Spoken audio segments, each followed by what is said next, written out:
तो आपको डॉक्टर को दिखाना चाहिए। गर्दन में दर्द रहता है, कुछ बुढ़ापा सा भी है, कुछ ये भी है, कुछ वो भी है, डॉक्टर को नहीं दिखाया। क्या कहते हैं डॉक्टर?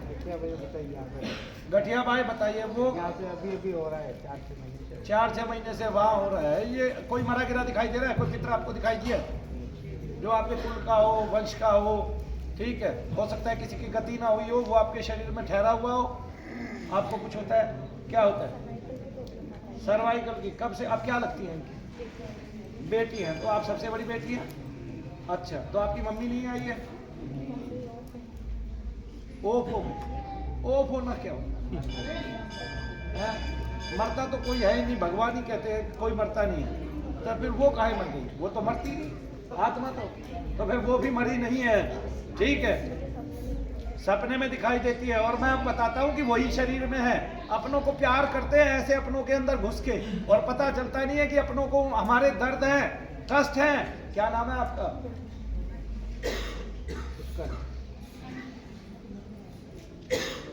शादी हो गई गोरी तेरी? हैं? मम्मी का नाम बताइए।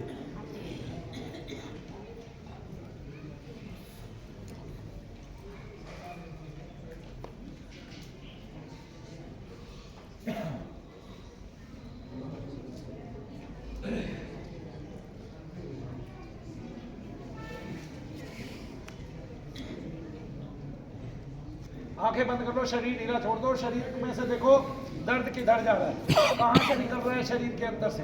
आंखों से निकलेगा, कान से निकलेगा, मुंह से या नाक से निकलेगा, झट करके हाथ से जा रहा है, पैर से जा रहा है, कमर से होता हुआ जा रहा है, या बाथरूम के रास्ते निकल रहा है। देखो उसको। बोलिए शनिदेव महाराज की। यही आत्माओं के प्रविष्ट करने के तरीके हैं। अगर वो बहुत ज्यादा पुरानी हो जाए, पुरातन हो जाए, ताकतवर हो जाए, तो वो सीधा छाती से निकलेगी या फिर कमर से निकलेगी।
के लिए रखवा दो,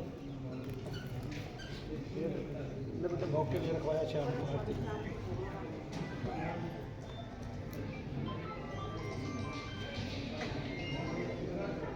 आंखें खोलिए, बताइए आपको दर्द कहाँ है? हाथ ऊपर कीजिए। बोलो शनिदेव महाराज की।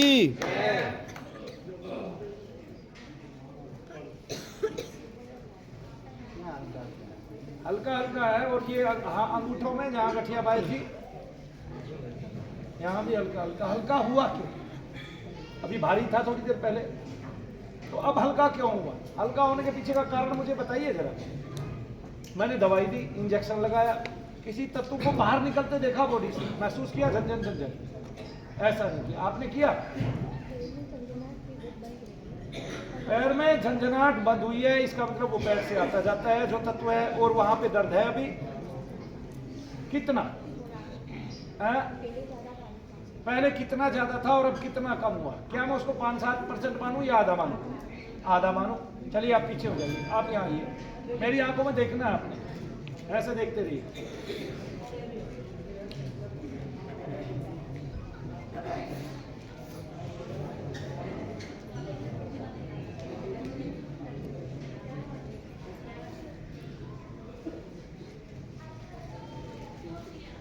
बोलिए शनिदेव महाराज की।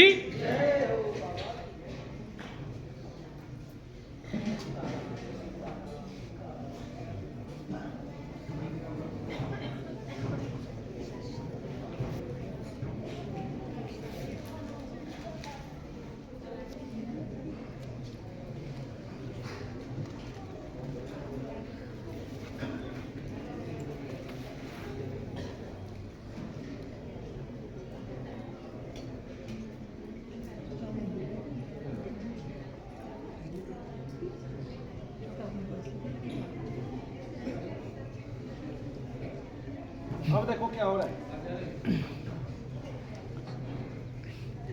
पुष्टि कर देता हूँ मैं।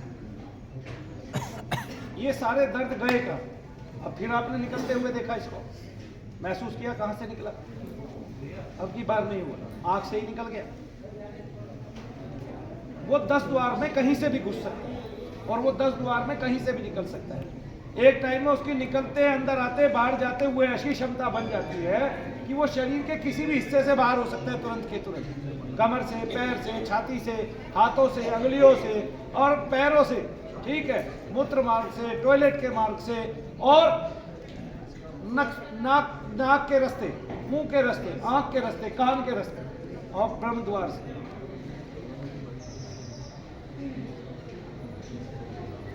आपको डॉक्टर ने क्या बता रखा है? कहाँ है बताइए मुझे? सर्वाइकल। मैंने तो कोई गोली नहीं दी, मैंने तो कोई दवाई नहीं खिलाई, सर्वाइकल था नहीं, इसलिए दर्द सरक के बाहर निकल गया शरीर से। सर्वाइकल होता तो आपका दर्द से चलता क्या और चल के बाहर जाता क्या शरीर से? तब सरेआम समझ में आता है कि डॉक्टरों ने आपको झूठ बोला है, झूठ पेला है, और उस झूठ का परिणाम ये हुआ कि आपका बहुत सारा कीमती पैसा, कीमती समय वो डॉक्टरों के पास चला गया।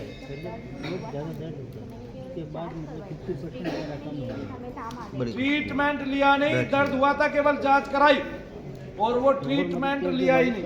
बोलिए शनिदेव महाराज की। आइए हाँ, इसको जांच वगैरह हमें वगैरह सब ओके आएंगे, लेकिन कोई बात नहीं, दवाई मैंने बताया मेरा कुछ नहीं है, कहीं ना कोई उलझन है, डॉक्टर के समझ में नहीं आ रही है। मैं फिर बता रहा हूँ भाई, सबको मैं वैसे भी तो चेक कर रहा हूँ, सारे दर्द 1-1 मिनट में, 2-2 मिनट में, 5-5, 10-10 मिनट में कैसे जा रहे हैं? मैदान सामने ले गए नहीं। अरे कहीं ले जाओ, मेरा नहीं है उसको, मैंने ये बता दिया, तेरे को पहले भी बताया था मैं। उसको 3 दिन में अपने आप आराम पड़ रहा है, पढ़ने दो, क्या पता फिर से पड़ जाए 3-5 दिन में। पिछली बार कितने दिन बाद आराम पड़ा था भैया? तो दवाइयों से तो तब भी आराम नहीं पड़ा था, फिर 1 हफ्ते के समथिंग लग के अपने आप ठीक हो गई थी।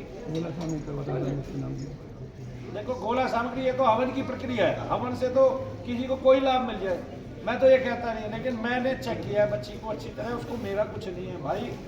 डॉक्टर से ट्रीटमेंट लेना है, मेरा होगा तो मैं कर ही देता ना, नहीं समझे आप? फिर मैं रिस्क क्यों लूँ?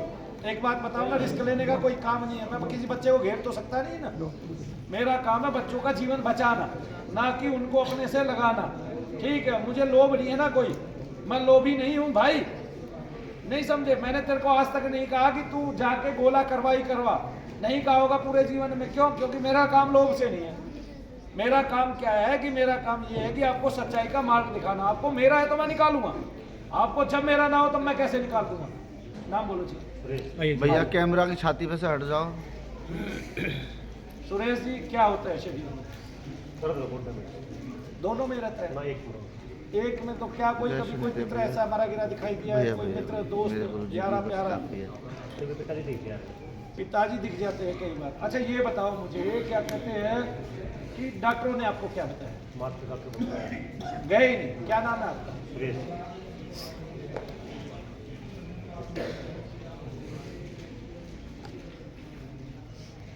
अब पिता का नाम बता दें मुझे।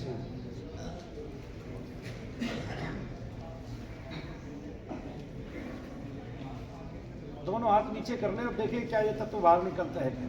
निकल जाएगा, दर्द कम हो जाएगा तो समझो हमारा है, फिर आप ठीक हो जाओगे यहाँ से आते आते। सुरेश है ना उनका नाम? मेरा नाम सुरेश, पापा नाम बिरसू। हाँ? मेरा नाम कृष्णा? सुरेश, पापा का नाम बिरसू। वीर सिंह।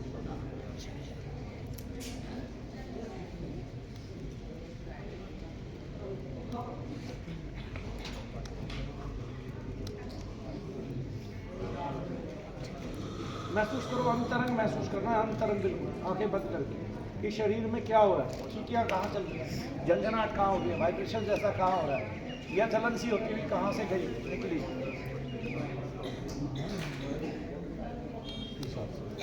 अब ये देखो वहाँ दर्द कम हो गया था, देखो पैर उठाओ। अब बीमारी समझ में आ गई?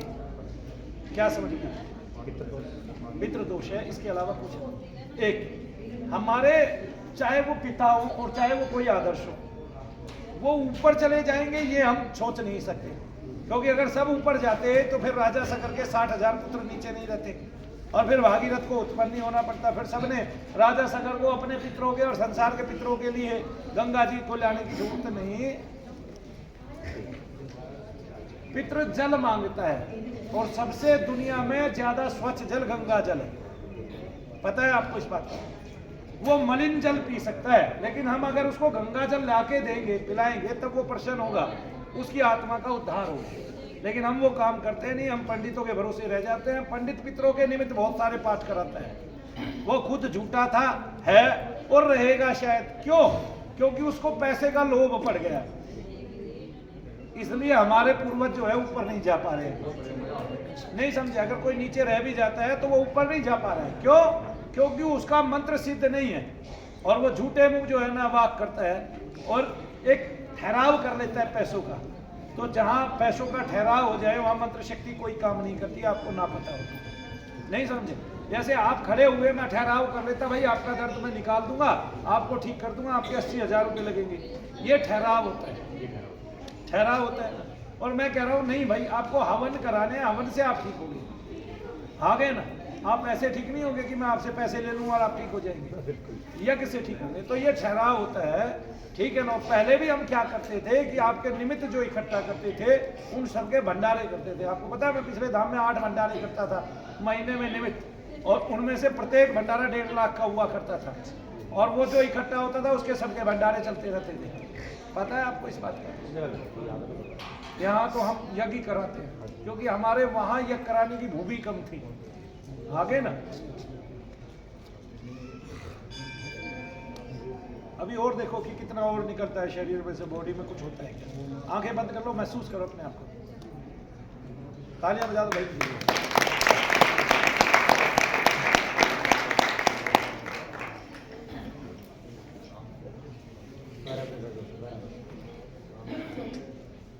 ठीक है, इसका मतलब काफी दिन से आपको हो रहा है। पिताजी कब गए थे? 2009 में। दर्द कब से रहता है? ये 5 साल में। और घर में किसको रहता है? मम्मी को। कहाँ? पूरी कमर में। लेके आना है, पकने से पहले लेके आना, ताकि पितर का भी उद्धार हो जाए और आप दोनों का भी काम बन जाए।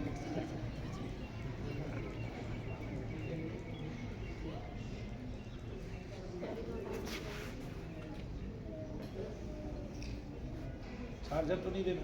बहुत भारी लाइट बंद करना है, बहुत भारी।